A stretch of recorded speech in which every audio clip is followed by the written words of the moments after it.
There's a video that I've needed to do for some time, and I would like to just start this video by apologizing to one particular individual, Yehuda Shlomo. I should have made this much sooner. I have no excuse.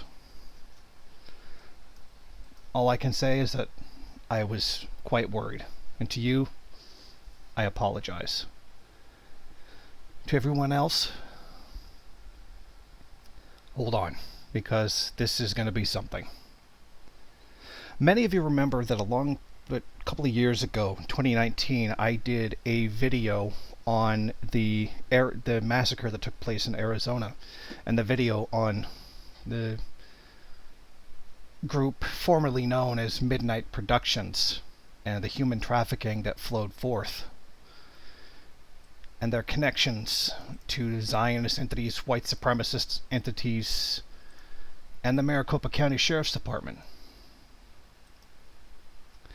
What I have is more information along those lines that I would like to share with you.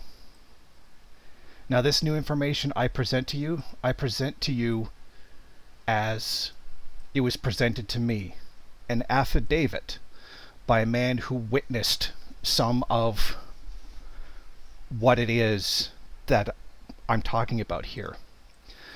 Yehuda Shlomo has given me an affidavit testifying to everything that he has seen and has given me permission to use his real name. Yehuda has since left Arizona and gone somewhere else for his own safety. So let me just get right into this.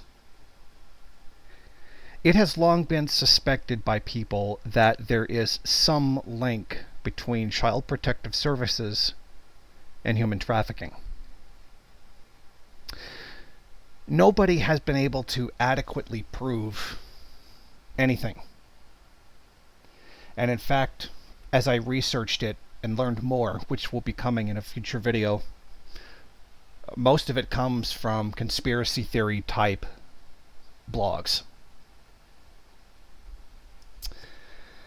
Now, it is important to point out a few things that need to be clarified. Now, it is often said that Child Protective Services is a private company. This is not necessarily true. Child Protective Services in Florida is a private company. That much is publicly acknowledged. What is true is that the rest of these Child Protective Services, which go by different names in different states, are entities that have been delegated the task of performing the services of Child Protective Services. Meaning, while they themselves are not actually the government does oversee what they do.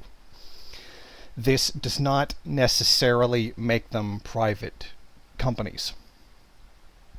It is important to note that many charities perform the function that the government should be in these situations, and that in itself is very strange to me, as this is something very important that the government should be taking on itself. Now, it has long been said in unofficial ways that Child Protective Services in Arizona has been trafficking children. There are individuals who claim to have been trafficked, and there are people who claim to see things. But there is no 100% undeniable proof. There is a phenomenon that continually takes place that many people did not think, which was true, didn't think that this actually happened, including Yehuda Shlomo himself, until he saw it with his own eyes, and then has put forward this affidavit.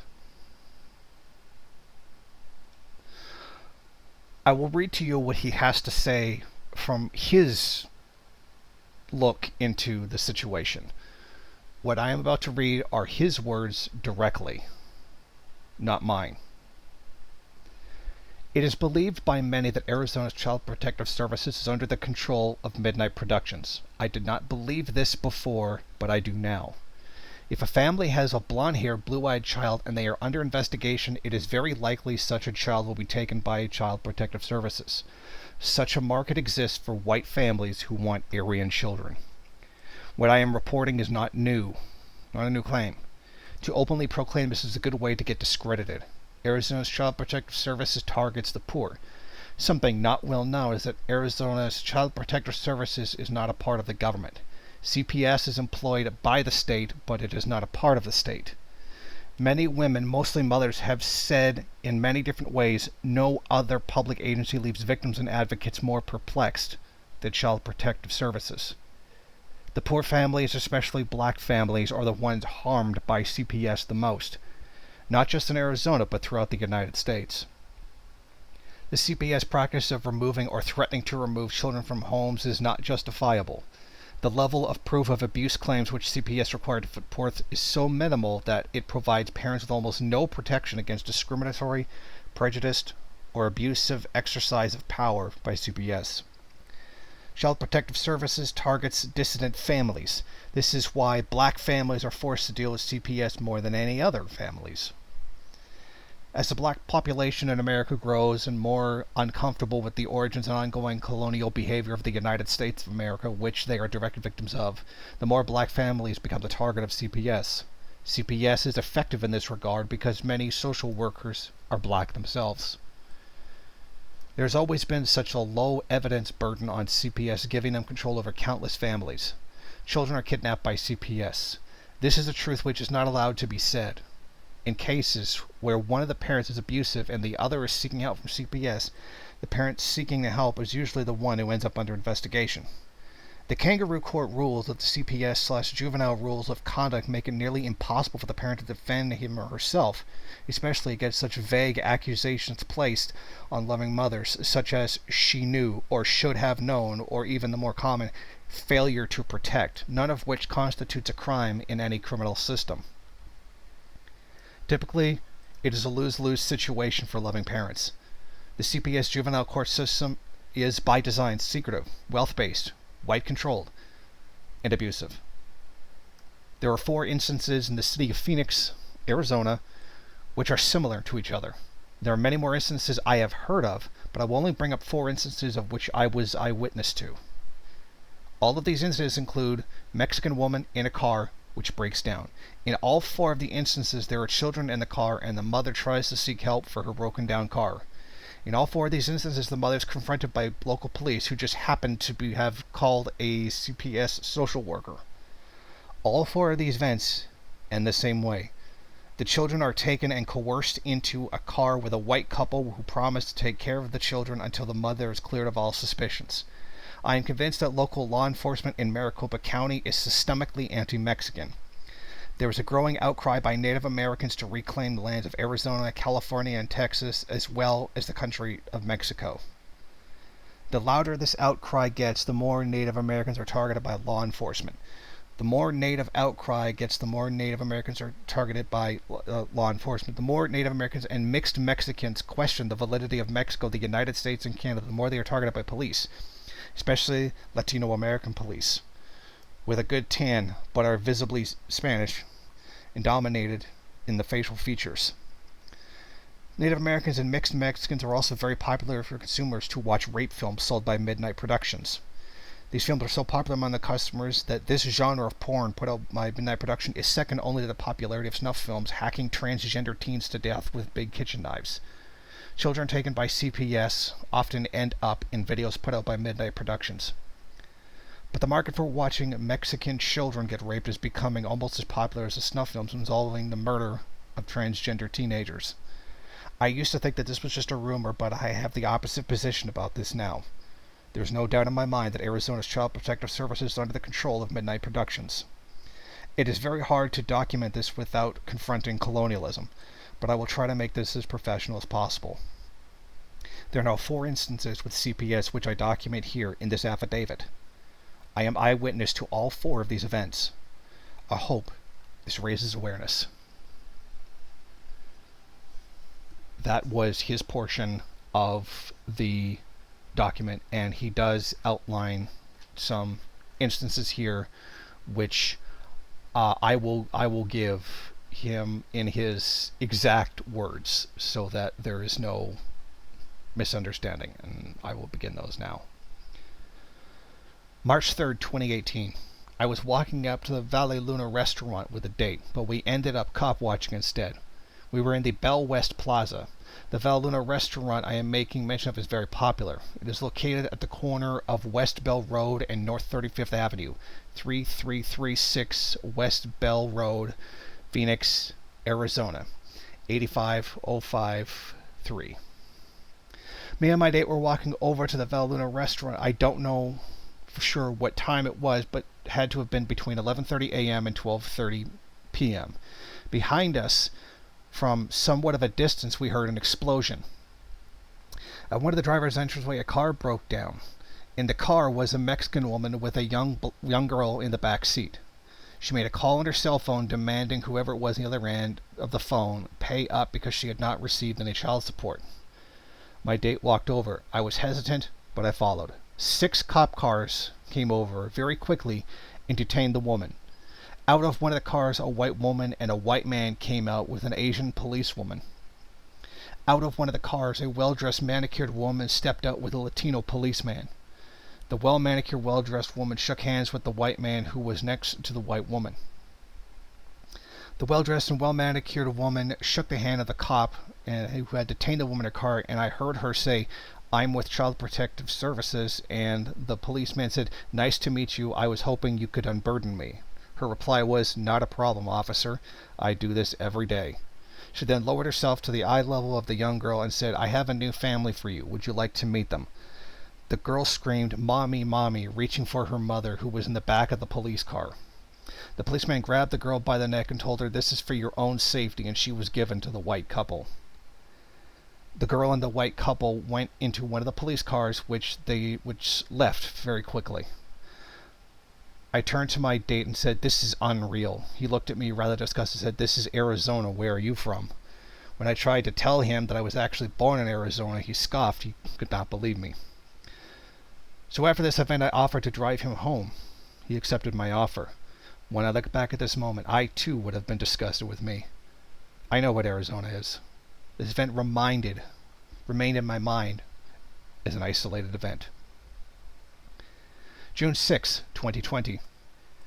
In Arizona, a lot of Panther Code members had come out to be involved in waves of radicalism which were all over the place.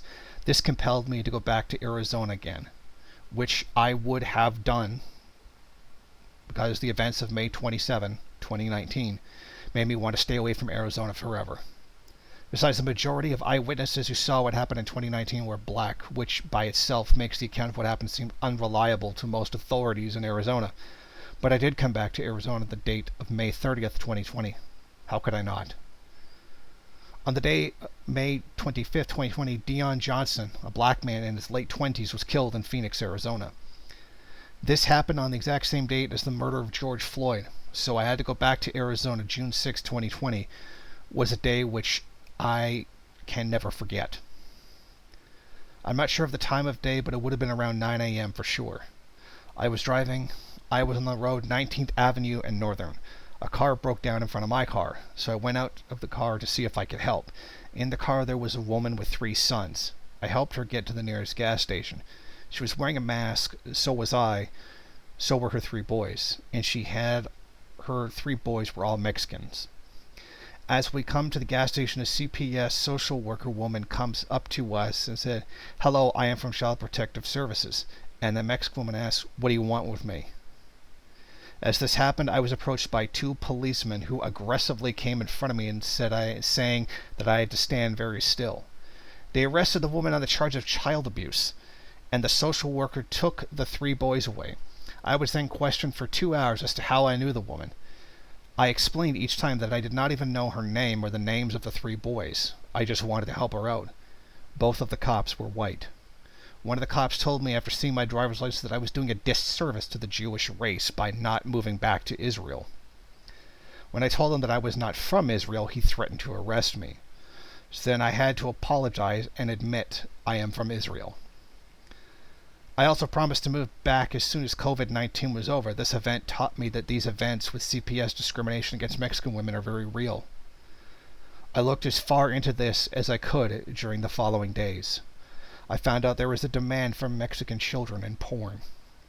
As repulsive as this sounds, this is normal everyday stuff, a matter of reality for the poor in Arizona.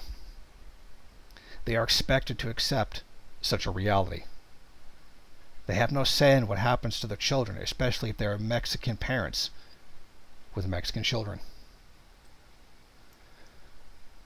This is during the time when Panther Code was slowly removing their presence from Arizona, eventually leaving behind only Black Minister 13 and King KJ.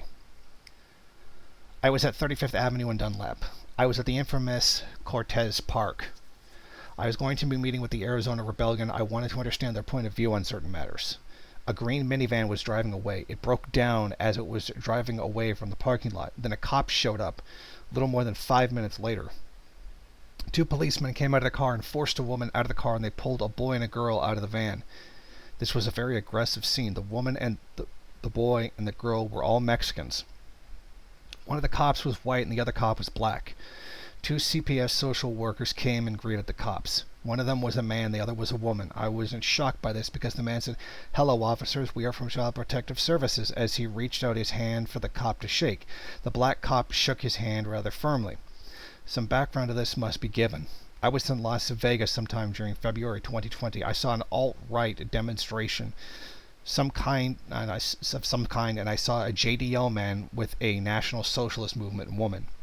I first saw the JDL man in January 2018 just outside the cosmopolitan Jewish Reconstructionalist community of Phoenix, Arizona. The NSM woman that I first saw was in California on June 16 and November 2017 in two pro-Trump rallies.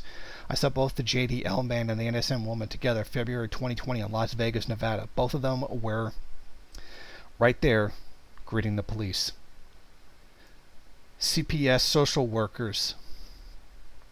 This is when I finally realized that it's highly unlikely that Midnight Production is not controlling Arizona's Children Protective Services. I no longer think that this rumor is a rumor. It is much more of a fact. The two social workers told the Mexican boy and Mexican girl to stay with them until their new parents arrived. The cops came over to me. I was told to leave or I would be arrested, so I got in my car and drove away. I did not meet the Arizona Rebellion that day. I began to think about the event and the two similar events. It is always a Mexican woman with her kids. There's always cops which show up very quickly. The new family always seems to be white. This time I saw a Zionist and a Nazi together. I had seen them together before, but now all of a sudden there are CPS social workers. I got to meet the Arizona Rebellion a few days later. They told me that the cops sabotaged the vehicles of single Mexican women because when the vehicle breaks down, it can be said that the heat will cause the children or child to possibly become dehydrated, which in Arizona is cause for calling CPS. When I asked them why do the cops do this in the first place, the Arizona Rebellion told me this is where Midnight Productions gets most of the Mexican kids they use for their rape films. One of the members of the Arizona Rebellion was a Mexican survivor of Midnight Productions. I asked him where his mother was. He told me that she was last seen hooking for blues. Blues is slang for blue-colored fentanyl pills, often mixed with black heroin. I learned that his mother only got hooked on drugs after she went homeless. She went homeless spending all of her money trying to fight the courts to get her son back. Late September 2022. This is one of the worst days I've ever experienced in Arizona. I've been on the run for quite a few days. I was helping the notorious Pink Purple girl. She started filming police crimes. She still is, from what I hear. I am proud to mention that I am the one who bought her the camera. She has recorded incredible police footage of police doing many nefarious things. I covered as much of Maricopa County with her as my sanity would allow. We lost track of the days. I brought her to her hideout. I bid her farewell and went to a gas station to fill up my almost empty tank. With a tank full of gas in my car, I decided to get back to the apartment I was renting. I came back to an eviction notice. I had one more month of rent to pay, but I had kept procrastinating the payment. I don't really plan on staying in Arizona. This is my mindset every time I'm in Arizona, no matter how long I just happen to be staying there. I decided to go to a motel. I decided to stay the night at the motel, and as soon as I woke, I brushed my teeth and took a shower. I got dressed and checked out and drove away. I drove to 2120 East Cactus Road, Phoenix, Arizona, 85022. I had my breakfast paid, then went outside back into my car. As I walked to my car, it happened again. I did not see a car break down this time, but I could see the smoke coming from the front of the car. There was a Mexican woman on the phone. She had with her a very young Mexican boy who could not have been older than 5.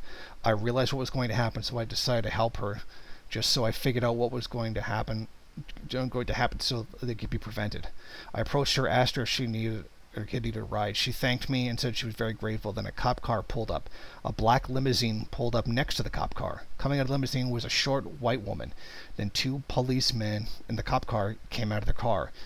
The cops were both white. The older policeman asked to see my driver's license. I told him that he had no probable cause. And then the younger policeman tackled me to the ground. As I looked up, the boy was grabbed by the older policeman and given to the short white woman. The black limousine drove away slowly. A crowd gathered around us as I was arrested. As I was being shoved into the cop car, I could hear the older policeman say to the Mexican woman, "Show up to the courthouse on this date," and he handed her a note of some kind. She was crying the entire time. I don't think she understood what was happening. The older policeman joined his partner in the car. They drove me up and down Cactus Road. I said nothing the entire time. Then I was dropped off back at 2120 East Cactus Road, Phoenix, Arizona, 85022, right in front of my car. As I stepped back into my car, the older cop said to me with his window rolled down, "We are watching you, Mr. Slow-Mo." Before I could say anything, he spoke again. "Everything you have come to know, we already know. The law is on our side." And then the cop car shrieked off. If the Mexican woman was handed a genuine legal summons, then it would have had to have been issued in advance. This leads me to believe that these events were well coordinated by the state. Arizona is totalitarian. There's no doubt about this. I've spoken to many individuals who have seen this type of event happen. A car driven by a Mexican woman breaks down right away. A cop car, possibly more than one cop car, shows up immediately. Then a white CPS social worker arrives, sometimes accompanied by a white family who have come to assume guardianship of a single Mexican mother's child. This is normal life in Arizona, and nobody likes to talk about it. That is the end of his statement there. He then proceeds to discuss the kidnapping of a woman that he knows, who was kidnapped earlier this year. This is the story of the kidnapping of Eden Moreau. Time and date, 12:45 p.m., March 12, 2023. Location, 35th Avenue and Bell Road. It is believed that Henry Station was behind the kidnapping of Eden Moreau. Henry Station is the boyfriend of Eden Moreau. Henry Station is 5 feet tall, medium build, white man in his late 20s. Eden Moreau was with 3 other individuals when she was kidnapped in a parking lot in front of a Safeway grocery store. Henry Station is believed to be a part of Midnight Productions. It is also believed that Henry Station is an alias. Eden Moreau was with 3 other individuals during this event. They all told me they saw a man approach them. The man grabbed Eden by the throat. He was not alone. One of the individuals maintained that there were 5 men. One of them thinks that there was only 3. One of them is not sure. One of the individuals claimed to have recognized the man who was grabbing Eden by the throat as one of the friends of Henry Station. The recognized man is 6'2", gray hair. 2 eyewitnesses say his eyes were green, but one eyewitness is unsure of this and thinks that they were brown. All three eyewitnesses describe him as a mixed Caucasian, also having a distinctly circular face. Eden Moreau, after seeing Eric Grodzki on the Dr. Wesley show, wanted to join the JPLO because Eric Grodzki described himself as Jewish and Muslim. Eden Moreau considers herself Jewish and Christian. Eden Moreau is well known for promoting Buddhism over Zionism. Eden Moreau is also very well known for opposing Messianic Judaism, Jews for Jesus, Chabad Lubavitch. The Jewish Buddhist diaspora movement rejected any concept of Jewish Christians and Jewish Muslims. But it was recognized within the Jewish Boon diaspora movement that a Christian or Muslim could have Jewishness depending on how such a person had been cultured. However, having Jewishness did not make one Jewish. As the three individuals who were with Eden Moreau tried to protect her, a policeman came forward from behind them and told them to lay face flat on the ground. Eden Moreau could be seen being dragged into a white van by her throat and hair. One of the eyewitnesses has vowed to find Eden Moreau. A search has begun for her. That is the end of the statement by Yehuda Shlomo. It has turned out that Henry Station is in fact a member of Midnight Productions, and that to this day Eden Moreau has not been found. It is highly suspected that Eden Moreau might have been on to Midnight Production, and which is why she ended up disappearing. This is all the information that Yehuda Shlomo was able to give me before he had to leave. He has since left Arizona, gone to another state, and gone into hiding.